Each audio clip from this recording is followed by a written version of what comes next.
All right, here we go into the home stretch of intelligence. All right. I'm sorry I can't meter out my time better and give you equal length videos. I'm terrible at it. So, um, when we talk about the biological factors that contribute to intelligence, what we're talking about is the idea that our genes may have set us up for some of us to be more capable of making full use of the information coming in from our environments. So, that's the role that genes tend to play, is like structuring the brain in such a way that information processing is maybe easier, is a good way to put it, more thorough, something like that.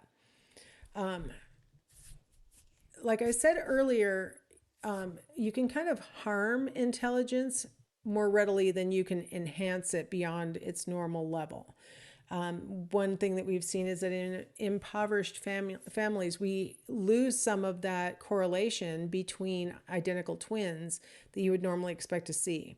And that kind of implies that the person wasn't able to fully achieve their brain's potential because of the impoverishment. Maybe the nutrition wasn't good enough, or the, um, you know, attention wasn't there, or something. And so environmental factors can sort of moderate the impact of the genes, right? And usually in a negative way.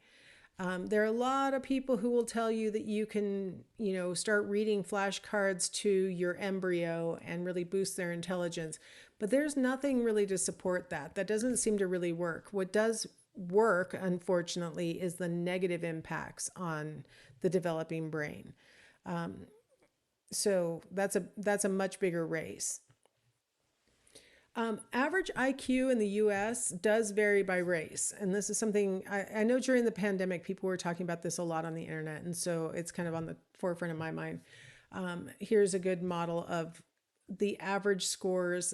The blue distribution represents Asian Americans. The orange one represents white Americans. The green is Hispanic Americans. And the yellow is African Americans or Black Americans. And so you see these sort of stair-stepping average IQ scores. Now remember, any individual is going to place somewhere, along that distribution. So, the different races, there's going to be absolutely people who are above and below each other across races, right? Obviously, or ethnic groups.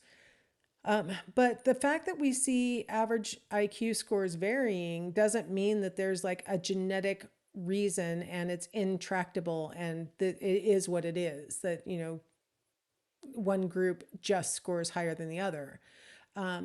One big factor we have to keep in mind is the role of socioeconomic status, and the idea that, here in the US, there are systematic differences between racial groups with regard to socioeconomic status. And so, and again, individuals vary.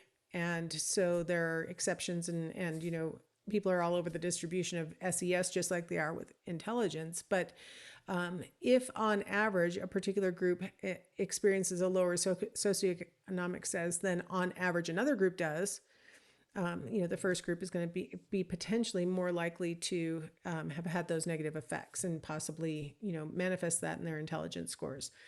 The other thing, though, is that what I'm trying to kind of break down is this idea that there is intractable, like, racial group differences on intelligence tests, because one of the things that happens is that people who hear that about their race, if they're belonging to a race where they believe that people like me don't tend to do well on this test, if they kind of have that in the back of their minds, when they go to take the test, they may experience what we call stereotype threat, where because they are spending some of their cognitive capacity on the concern that they might have about fulfilling the stereotype, or trying to really deliberately make sure that they don't fulfill the stereotype, if they're putting some of their cognitive capacity on those concerns, it could actually hinder their performance on the task.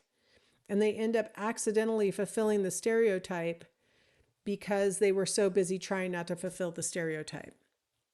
And so when we talk about these kinds of racial differences, we always have to take into consideration the research that has shown that if you sort of activate a person's thoughts about stereotyping. If you, they've done studies where they, for example, had males and females going in to take a math test. And for half of the participants, they just take the test. For the other half of the participants, the announcement right before they take it is, this is the kind of test that males tend to do better on. So girls, make sure you do your best, that kind of thing.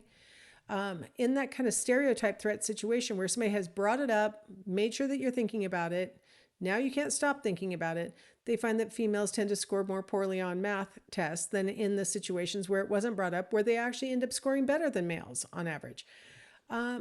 Activating a person's stereotype may actually cause them to waste some of their cognitive efforts worrying about whether they're going to accidentally fulfill the stereotype. They can be all as confident as they want to be, but if the stereotype gets activated for them, it can interfere with their performance. And so we have to keep that in mind that, you know, when people are testing, we don't know what else is going on inside their minds. You know, their concerns, their fears, you know, their worries can impact their performance. Of course, intelligence tests require cognitive skills, they require cognitive capacities. And so whenever a person is taking tests, and this is independent of stereotype threat, just the general, some people are very concerned about taking tests. And that anxiety can cause them to perform worse than they would if they didn't feel like this was a testing situation. If it was like a real life circumstance, and just on the fly they had to make a decision or something that was illustrative of what these test questions go to, they may perform perfectly well or really well. But when they sit down, they're like, oh no, it's a test. I don't do well on tests. Tests are awful. I get so anxious when I take, and again, some of their cognitive capacity is going to be directed at, you know, managing their anxiety about the situation. And that means that it's being pulled away from actually completing the challenges on the test, right? If they're having those negative thoughts, that's going to interfere. So a person who struggles with that kind of test anxiety may score lower than they should. And it's a function not of their cognitive capacity, but on a function of their anxiety. So I just really wanted to kind of wrap up, and I don't mean to belabor the point, but I just really want to drive home that whenever we see differences between groups, we have to be really super careful about, you know, inferring too much about that. Think of, I'll try and get you to use your rationality type of intelligence, where you think of like a contradictory explanation besides just the simple genetic one, and you may come up with better explanations for the differences between groups. So hopefully that was a good short, tour through the world of intelligence. And I will see you for our final chapter in the next set of videos.